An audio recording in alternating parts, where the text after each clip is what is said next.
कल हमने क्या देखा था कि ऑब्जेक्ट ओरिएंटेड प्रोग्रामिंग के 4 बेसिक जो प्रिंसिपल है,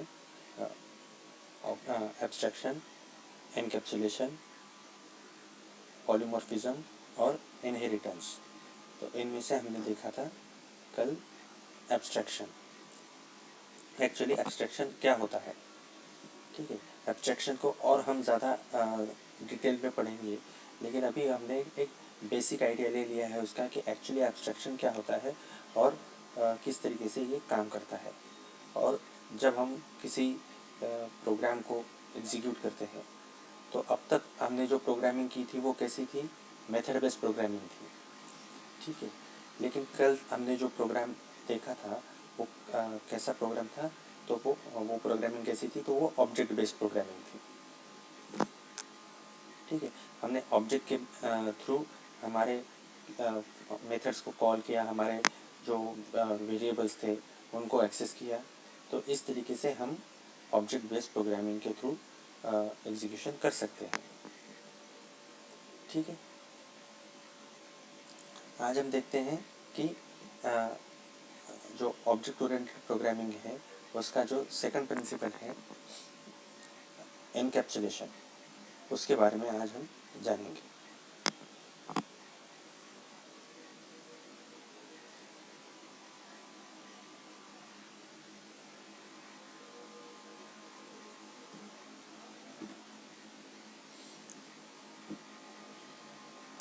ठीक है, तो एनकैप्सुलेशन इन जावा हम लोग देखते हैं।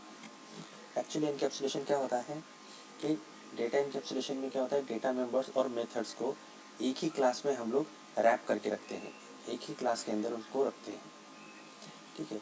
डेटा एनकैप्सुलेशन क्लास के जो एट्रीब्यूट्स होते हैं और जो मेथड्स होती है उनको कंबाइन करके रखता है। क्लास के जो एट्रीब्यूट्स और मेथड्स होती है उनको कंबाइन करके रखता है, एक साथ रखता है उसे। डेटा एनकैप्सुलेशन को डेटा हेडिंग भी कहा जाता है, ठीक है। अब इसमें इंस्टेंस वेरिएबल भी होते हैं जो कि प्राइवेट भी हो सकते हैं, लेकिन अगर कोई इनका इंस्टेंस वेरिएबल अगर कोई प्राइवेट होता है तो इसका मतलब क्या हुआ कि वो आउटसाइड द क्लास एक्सेसिबल नहीं होते हैं, क्योंकि क्या होता है प्राइवेट मेंबर क्या होते हैं कि सिर्फ वो उसी क्लास के अंदर एक्सेस किए जा सकते हैं, ठीक है। अब नॉर्मली जो एनकैप्सुलेशन में जो मेथड्स इस्तेमाल की जाती है उनको हम कहते हैं गेटर और सेटर। मीन्स क्या होता है कि गेट करने के लिए और सेट करने के लिए, वैल्यू को गेट करने के लिए और सेट करने के लिए हम लोग जो मेथड्स यूज़ करते हैं उनको हम गेटर और सेटर कहते हैं, ठीक है। अब जो एनकैप्सुलेशन में क्या होता है कि डेटा मेंबर्स और मेथड्स की एक्सेसिबिलिटी जो होती है वो काफ़ी इफ़ेक्ट करती है। मतलब एक्सेस मॉडिफायर जो होते हैं वो बहुत ज़्यादा मायने रखते हैं कि किस तरीके से हमारा एनकैप्सुलेशन वर्क करेगा, डेटा काम कैसे करेगा, एग्जीक्यूशन कैसे होगा।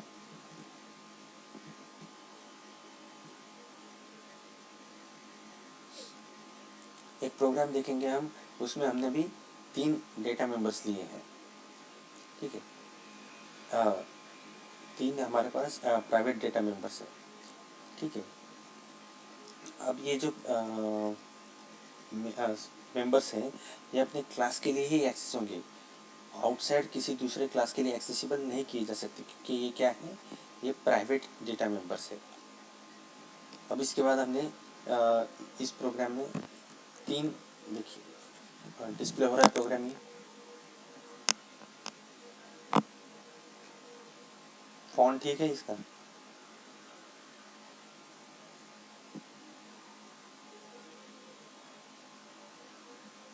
हेलो, डिस्प्ले हो रहा है ये, ठीक है। तो देखिए अभी क्या है कि हमने क्या किया, एक क्लास एम्प्लॉय नाम से एक क्लास डिफाइन किया है, ठीक है। और फिर हमने क्या लिखा, private integer ID, private string name, private double salary, ठीक है। तो हमने क्या किया, 3 प्राइवेट वेरिएबल इनको डिक्लेयर कर लिया यहाँ पे, ठीक है। और फिर हमने क्या किया है यहाँ पर कि पब्लिक इंटीजर गेट आईडी, यहाँ पर से हम आईडी को गेट करेंगे, ठीक है। फिर हमने कहा पब्लिक वॉइड सेट आईडी, इस मेथड के ज़रिए हम लोग क्या करेंगे, आईडी को सेट करेंगे। वैसे ही गेट नेम और सेट नेम, गेट सैलरी और सेट सैलरी, इनको हमने डिफाइन किया। और ये जो मेथड्स थी, ये सारी मेथड्स कितनी, गेट के लिए कौन सी मेथड, कितनी मेथड है, तो 3 मेथड है, get salary, get name and get ID. तो ये सारी मेथड पब्लिक है। वैसे ही सेट करने के लिए कितनी मेथड है, तो 3 मेथड है, सेट आईडी, सेट नेम और सेट सैलरी। और ये सारी मेथड्स भी कितनी हैं, तो ये 3 मेथड्स हैं। तो हमारे पास 3 पब्लिक गेट मेथड हैं और 3 पब्लिक सेट मेथड है। फिर हमने क्या कहा कि हमने कहा मेन मेथड में कि एम्प्लॉय ऑब्जेक्ट बनाया, ई ऑब्जेक्ट बनाया एम्प्लॉय का, ये जो क्लास है एम्प्लॉय का, उसका एक ऑब्जेक्ट बनाया। और ऑब्जेक्ट के जरिए हमने क्या किया, E dot set I D. अब देखिए ये ऑब्जेक्ट है, किस क्लास का ऑब्जेक्ट है, एम्प्लॉय क्लास का ऑब्जेक्ट है। तो एम्प्लॉय क्लास का ऑब्जेक्ट होने के कारण ये उसके प्राइवेट मेंबर्स को एक्सेस कर सकता है। लेकिन हम लोग क्या कह रहे हैं कि ये क्या है, सेट आईडी क्या है, एक पब्लिक मेथड है।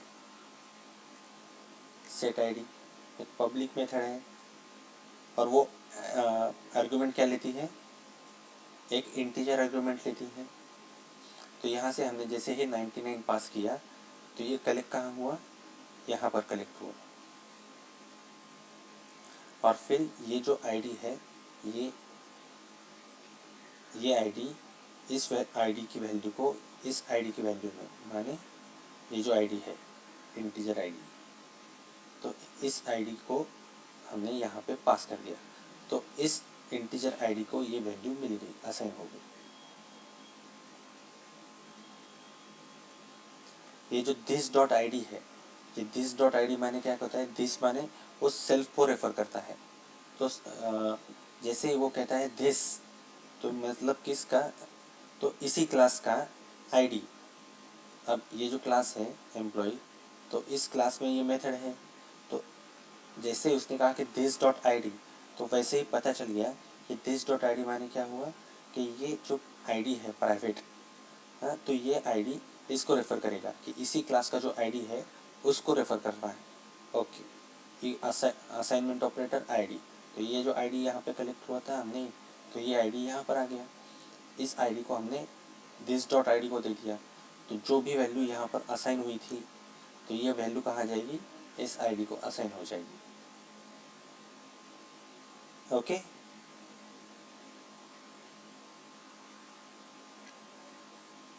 ठीक है। वैसे ही क्या होगा, नेम के लिए होगा और सैलरी के लिए होगा। वैसे ही हमने नेम के लिए किया, सैलरी के लिए सैलरी के लिए किया। उसके बाद हमने क्या किया है, सिर्फ उसको प्रिंट किया है गेट आईडी के थ्रू। और जैसे ही हम लोग यहाँ पे गेट आईडी कहते हैं, तो गेट आईडी क्या है, गेट आईडी एक पब्लिक मेथड है जो रिटर्न क्या करती है, आईडी को रिटर्न करती है। हमने यहाँ पे पहले ही आईडी को सेट कर दिया था, उस आईडी के वैल्यू को हम लोग यहाँ पे एक्सेस करेंगे गेट आईडी के थ्रू। वैसे ही गेट नेम और गेट सैलरी के थ्रू हम लोग नेम और सैलरी एक्सेस करेंगे। तो हमारा आउटपुट क्या आएगा,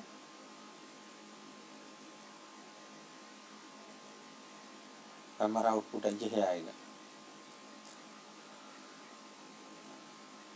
जो हमने यहाँ पे पास किया था वही हमें यहाँ पे मिल जाएगा।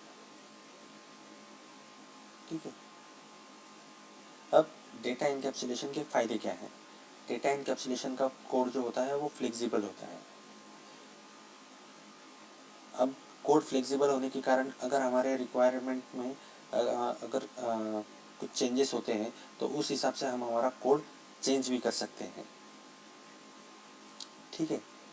डेटा इनकैप्सुलेशन में डेटा की एक्सेसिबिलिटी पे कंट्रोल किया जा सकता है। मतलब हम लोग कंट्रोल कर सकते हैं कि कितना डेटा किसको एक्सेस करना चाहिए और कितना नहीं करना चाहिए। ये जो यूज़र होता है, सॉरी जो प्रोग्रामर होता है, ये वो कंट्रोल कर सकता है। एनकैप्सुलेशन कोड में उसकी मेंटेनेबिलिटी और रीयूजेबिलिटी को बढ़ाया जाता है। जैसे ही हम इनकैप्सुलेशन कोड करते हैं तो उसका मेंटेनेंस और उसका रीयूज़ हम लोग इंक्रीज कर सकते हैं। हम लोग एक एग्जांपल देखते हैं इसका। यहाँ तक क्लियर है?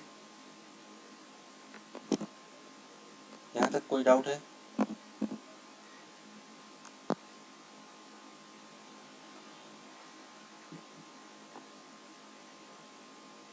ठीक है, कोड देखें। ठीक है,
ठीक है, हम लोग यही प्रोग्राम लिखते हैं। पहले इसी प्रोग्राम को देखते हैं।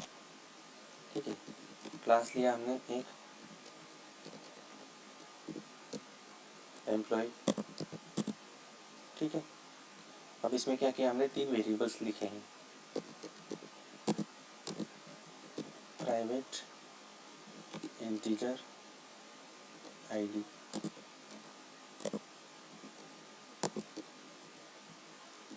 Private string name, private self. ठीक है, अब इनकी मेथड्स को लिखना है हमें। तो हम मेथड्स कैसे लिखेंगे? सबसे पहले हम लोग लिखते हैं पब, और ये मेथड्स क्या कैसे होंगे, पब्लिक। तो पहले हम लोग क्या करते हैं, पहले सेट कर लेते हैं मेथड्स को। तो पहले हम लोग लिखते हैं पब्लिक वॉइड सेट आईडी। तो आईडी सेट करते वक्त हमें क्या चाहिए कि हम उनको एक आर्गुमेंट भी पास करें। तो इसलिए हमने कहा एक इंटीजर आर्गुमेंट ये मेथड लेगी। ठीक है, अब देखिए जैसे ही हम लोग कहेंगे, अब यहाँ पे क्या होगा, यहाँ पे क्या होगा, ये जो आईडी है यह एक फॉर्मल आर्गुमेंट कहलाएगा। जो भी वैल्यू यहाँ से किसी दूसरी जगह से इस मेथड को कॉल करके यहाँ पे कलेक्ट होगी, तो ये क्या होगा, ये फॉर्मल आर्गुमेंट होगा। जहाँ से पास होगी वो एक्चुअल आर्गुमेंट होगा, और यहाँ पे कलेक्ट होगी तो इसलिए ये फॉर्मल आर्गुमेंट कहलाएगा। तो इस फॉर्मल आर्गुमेंट को हमें यहाँ पे असाइन करना है। ठीक है, तो अब एम्प्लॉय क्लास के आईडी को हमें ये दूसरा आईडी जो सेट आईडी मेथड के अंदर है, इस आईडी को हमें असाइन करना है। तो ये जो आईडी है यहाँ पर प्राइवेट इंटीजर आईडी, तो ये किस क्लास को बिलोंग करता है, तो वो एम्प्लॉय क्लास को बिलोंग करता है। ठीक है, और अभी हम कहाँ हैं, तो अभी हम एम्प्लॉय क्लास के अंदर ही ये मेथड लिख रहे हैं। तो ये जो आईडी है ये किस क्लास का है, तो ये उसी क्लास का है। तो ये सेल्फ को रेफ़र करेगा। तो ये इसीलिए जो जैसे ही ये सेल्फ को रेफ़र करता है, तो ये हम लोग लिखेंगे यहाँ पे दिस मैंने वो सेल्फ को रेफ़र किया उसने। और जैसे ही उसने सेल्फ को रेफ़र किया तो उसके सारे जो वेरिएबल्स थे तो वो सारे आ गए। देखिए आईडी, नेम, सैलरी, ये अपने आप आ गए। ठीक है, this dot I D is equals to, हमें ये दे देना है आईडी। ये आईडी कौन सा है, ये जो ये आईडी है, ये कौन सा है, ये कलेक्ट किया हो फॉर्मूला आर्गुमेंट्स। ठीक है, अब क्या है, हमने यहाँ पे सेट तो कर लिया, अब इसको गेट भी करना पड़ेगा। तो गेट करने के लिए हम क्या करेंगे,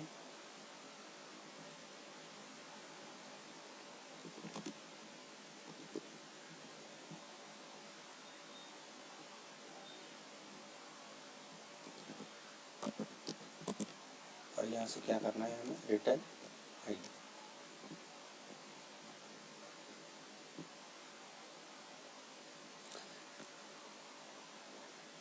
देखिए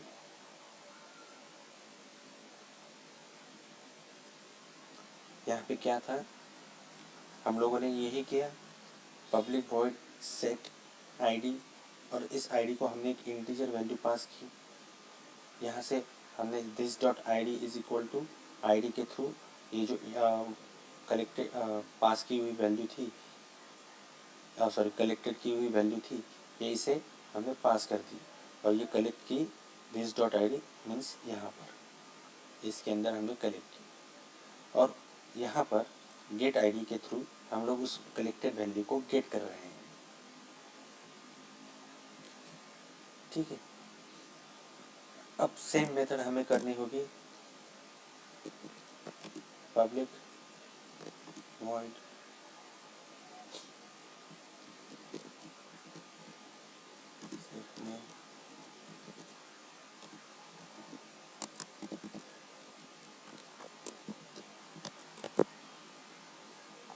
this dot name is equals to name, और वैसे ही गेट भी करेंगे हम। ये कौन सी हमें स्ट्रिंग रिटर्न करना है, तो ये रिटर्न क्या करेगी, एक स्ट्रिंग रिटर्न करेगी, स्ट्रिंग गेट नेम, रिटर्न क्या करना है, नेम रिटर्न करना है। वैसे ही हम लोग क्या लिखेंगे अभी यहाँ पर, वॉइड सेट सैलरी,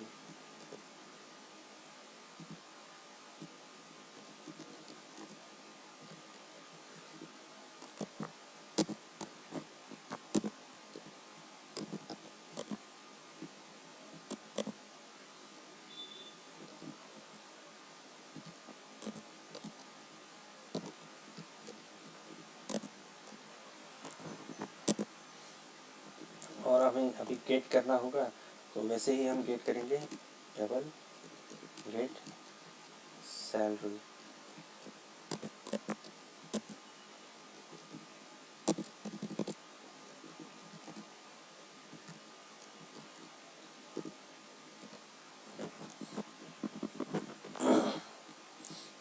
अभी ये जो प्रोग्राम है, ये प्रोग्राम कैसा प्रोग्राम है, ये ऑब्जेक्ट बेस्ड प्रोग्राम है, हमने जो कल देखा था वैसा प्रोग्राम है, या ये मेथड बेस्ड प्रोग्राम है।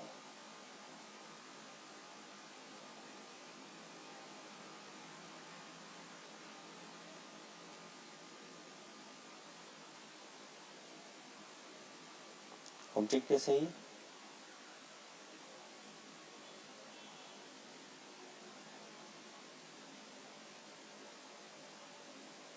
ठीक है। प्रशांत जी क्या है ये,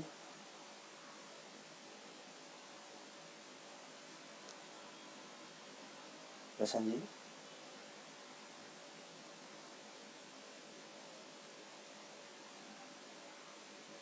ठीक है। तो ये प्रोग्राम जो है ये ऑब्जेक्ट बेस ही है, लेकिन इस क्लास का जो ऑब्जेक्ट है ये उसी क्लास के अंदर बनाया गया है, उसी क्लास के मेन मेथड में बनाया गया है। तो अगर हम लोग यहाँ पर ऑब्जेक्ट नहीं बनाते, ये सिंपल अगर हम लोग फंक्शंस के मेथड्स के थ्रू इसको एग्जीक्यूट करना चाहते, तो डायरेक्टली हम लोग यहाँ पे विदाउट ऑब्जेक्ट भी इन मेथड्स को कॉल कर सकते थे, क्योंकि ये उसी क्लास के अंदर है।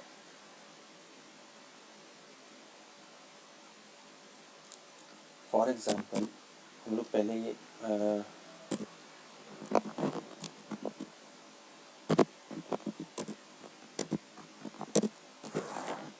ठीक है, तो हमने क्या किया, एम्प्लॉय क्लास का ई ऑब्जेक्ट बना लिया।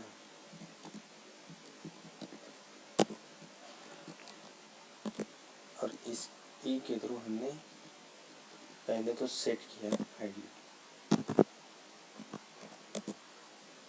E dot set name. String को हम क्या करते हैं, डबल कोट्स के अंदर देते हैं।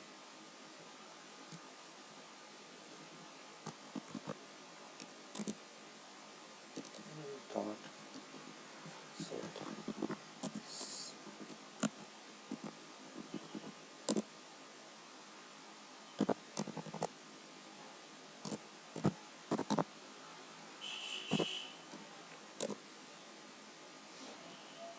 ये हो गया। अब हमें क्या करना है, प्रिंट करना है इसे।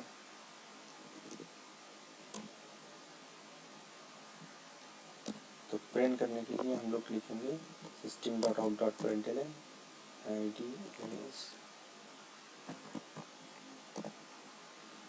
e dot get, sorry, get id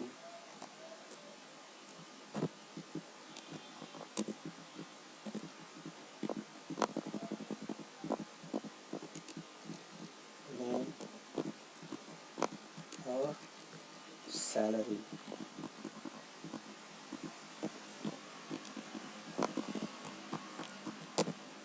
e dot get name, e dot get salary। तो ऐसे हमने यहाँ पर प्रिंट कर लिया। यहाँ तक कोई कंफ्यूजन है?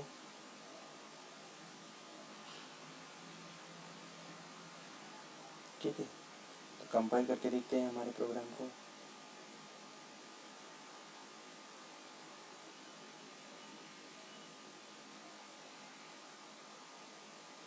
Process complete.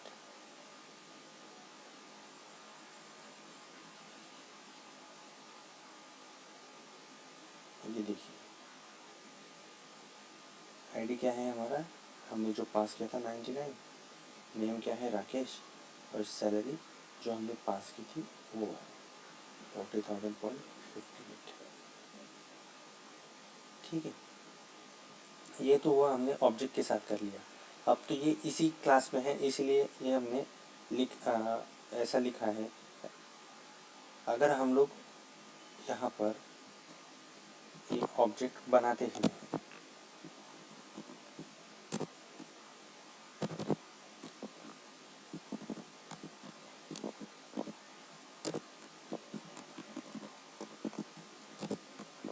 देखिए हम लोग ऑब्जेक्ट यूज ही नहीं कर रहे, ये हमने हटा दिया है। एम्प्लॉय जो है, एम्प्लॉय का जो ऑब्जेक्ट है हमने जो क्रिएट किया था, हमने उसे हटा दिया। सेव किया हमने हमारे प्रोग्राम को।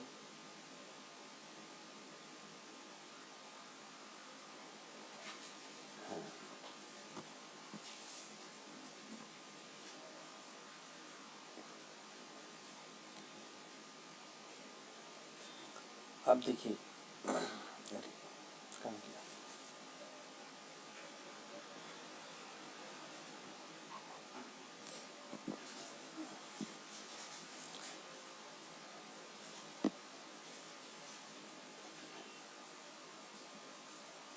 देखिए ये क्या कह रहा है, non static method set ID can not be reference from static context. ठीक है, तो ये मेथड का हमें एरर कहाँ पे मिल रहा है, यहाँ पे। तो ये मेथड कहाँ पे है हमारी, set ID. Set ID method कहाँ पे है, तो ये यहाँ पर है। ठीक है, अब क्या हो रहा है कि जैसे ही हम लोग सेट आईडी को एक्सेस करना चाहते हैं, तो ये क्या हो जाएगा, यहाँ तक तो आ गया, वैल्यू तो कलेक्ट हो गई। ठीक है, वैल्यू यहाँ पे पास हो गई, कलेक्ट हो गई, लेकिन प्रॉब्लम कहाँ पे है, यहाँ असाइन करने में। दिस डॉट आईडी, ये जो आईडी है ये क्या कहलाएगा, ये सेल्फ को रेफर करेगा। ठीक है। अब यहाँ पर क्या हो रहा है नीचे कि ये उसी क्लास के अंदर है, ये जो सेट आईडी जो है ये उसी क्लास के अंदर है और ये आईडी भी उसी क्लास के अंदर है, यहाँ पर कलेक्ट किया हुआ। तो यहाँ पर कंफ्यूजन है अभी कि आईडी कौन सा आईडी, इस वजह से ये एरर आ रहा है कि नॉन स्टैटिक मेथड आईडी। अगर हमें इसको सॉल्व करना है तो हमें उस मेथड को स्टैटिक लिखना होगा, तब हम उसे डायरेक्टली एक्सेस कर सकते हैं।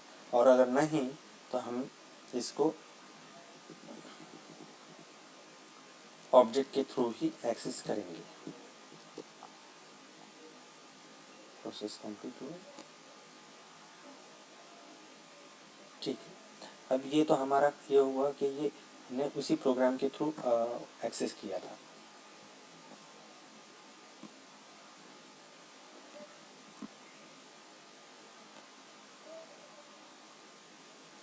ठीक है। अब हम अगर इसको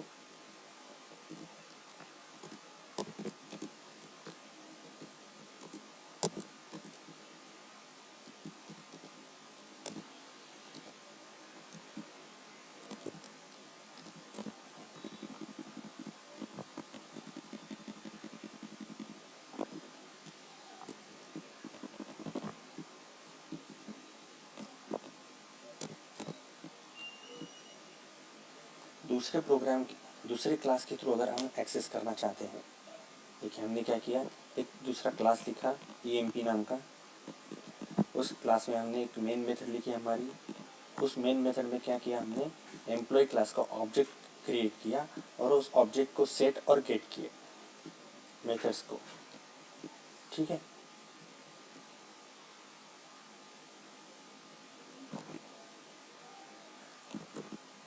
ओके, अब हम इसको रद्द करके देखते हैं। देखिए आउटपुट अभी भी वही है, लेकिन अभी क्या हो रहा है कि हम एक्सेस क्या कर रहे हैं कि जो हमें पब्लिकली एक्सेसिबल है वही मेथड्स हम लोग एक्सेस कर रहे हैं। ठीक है। अगर मैं कहूँ यहाँ पर कि e.id, तो ये आईडी आएगा ही नहीं यहाँ पर, या नेम, क्योंकि ये क्या है, ये वेरिएबल कौन से हैं, ये प्राइवेट वेरिएबल्स है। ठीक है। अब मान लीजिए हमने इनको पब्लिक किया, सिर्फ आईडी को पब्लिक किया है। ठीक है, कंपाइल कर लेते हैं इसे।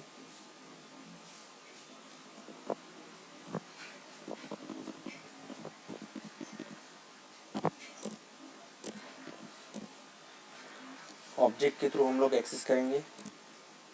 अब जैसे ही ई डॉट दिया है हमने, तो ये देखिए नीचे आईडी भी एक्सेसिबल हो गया है, लेकिन हमें जो नेम है, सिंपल नेम, वेरिएबल नेम, तो वो एक्सेसिबल नहीं है। वेरिएबल सैलरी जो है वो एक्सेसिबल नहीं है, क्योंकि वो नेम और सैलरी ये क्या है, ये प्राइवेट है, इसलिए ये क्लास के बाहर इनको एक्सेस नहीं किया जा सकता। क्लास के अंदर एक्सेस कर सकते हैं हम उसे, लेकिन क्लास के बाहर हम लोग एक्सेस नहीं कर सकते। ठीक है, क्लियर हुआ ये?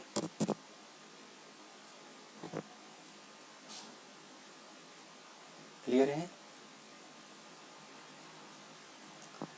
तो ये है डेटा एनकैप्सुलेशन। ठीक है। तो हम लोगों ने भी क्या देखा कि प्राइवेट और पब्लिक ये दोनों देखे हमने। अब प्रोटेक्टेड क्या होता है, हम लोगों ने 4 एक्सेस मॉडिफायर देखे थे जब हमने एक्सेस मॉडिफायर, याद है ना, एक्सेस मॉडिफायर 4 प्रकार के होते हैं जावा के अंदर। प्राइवेट होता है, पब्लिक होता है,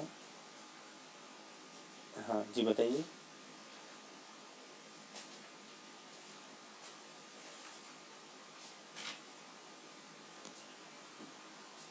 प्रोटेक्टेड होता है और एक होता है डिफ़ॉल्ट, उसे फ्रेंडली भी कहते हैं। ठीक है।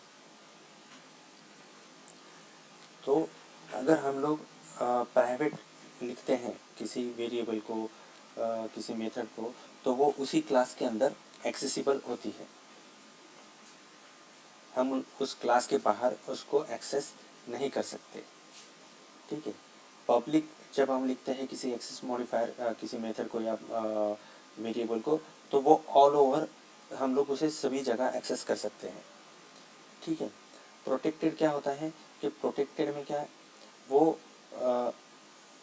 प्रोटेक्टेड मेंबर इनहेरिट किए जा सकते हैं। ठीक है। मतलब अगर हम लोग ऐसा कहें कि एक क्लास है, उस क्लास में कोई डेटा प्रोटेक्टेड है, तो वो प्रोटेक्टेड डेटा अपने चाइल्ड क्लास के अंदर इनहेरिट हो सकता है, लेकिन चाइल्ड क्लास में वो data as a private data accessible रहेगा। वो चाइल्ड क्लास उसे अपने सब चाइल्ड क्लास में फॉरवर्ड नहीं कर पाएगा, वो उसी क्लास तक सीमित रहेगा। हम लोगों ने एग्जाम्पल लिया था अंबानी फैमिली का, कि मान लीजिए कि धीरू भाई अंबानी ने एक प्रॉपर्टी रखी थी, उस प्रॉपर्टी को उन्होंने प्रोटेक्टेड रखा था। तो वो प्रोटेक्टेड प्रॉपर्टी जो है, वो प्रोटेक्टेड प्रॉपर्टी कौन यूज़ कर पाएंगे? मुकेश अंबानी और क्या यार,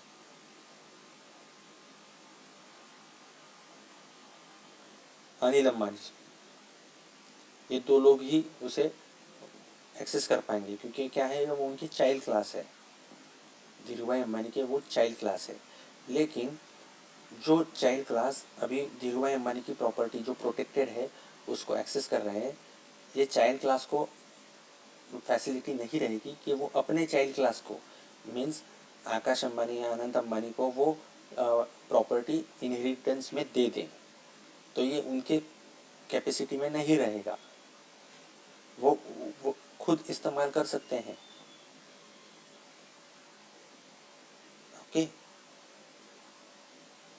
लेकिन वो अपने आगे, मतलब जो अपना चाइल्ड क्लास है, उनको वो प्रॉपर्टी, जो प्रोटेक्टेड प्रॉपर्टी इनहेरिट करके अभी उनके पास प्राइवेट है, वो प्राइवेट प्रॉपर्टी अपने चाइल्ड क्लास को नहीं दे सकते। तो ये था हमारा प्रोटेक्टेड। और डिफ़ॉल्ट क्या होता है कि उस पैकेज के अंदर हम लोग उस क्लास के मेंबर्स को एक्सेस कर सकते हैं। पर्टिकुलर क्लास पैकेज क्या होता है कि package is a collection of multiple classes. ठीक है। तो उस मल्टीपल क्लासेस के कलेक्शन के अंदर हम लोग जो डिफ़ॉल्ट मेंबर है उनको एक्सेस कर सकते हैं, लेकिन उस पैकेज के अंदर तक ही। पैकेज अगर चेंज हो जाता है तो हम लोग उस डिफ़ॉल्ट मेंबर को पैकेज के आउटसाइड एक्सेस नहीं कर सकते। ठीक है।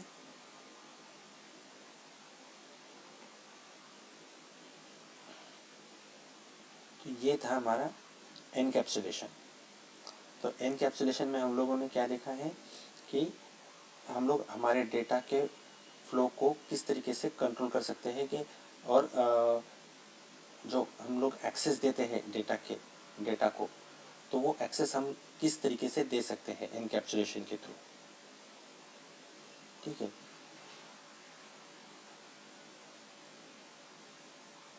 ओके।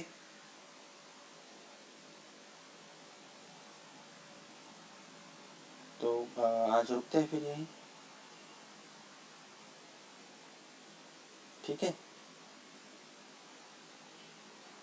कोई प्रॉब्लम है आपको अभी यहाँ तक?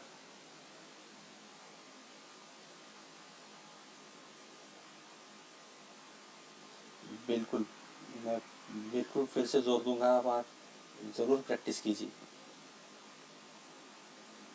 ठीक है। प्रशांत जी, आप भी प्रैक्टिस कीजिए, क्योंकि प्रैक्टिस के सिवा नहीं होगा। अभी देखिए, हम लोग मेथड प्रोग्रामिंग से हम लोग ऑब्जेक्ट प्रोग्रामिंग की तरफ जा रहे हैं, और ये बहुत ज़्यादा ज़रूरी है प्रोग्रामिंग। ठीक है। प्लीज़ प्रैक्टिस कीजिए इसकी। चलिए रुकते हैं फिर आज यहीं। Thank you.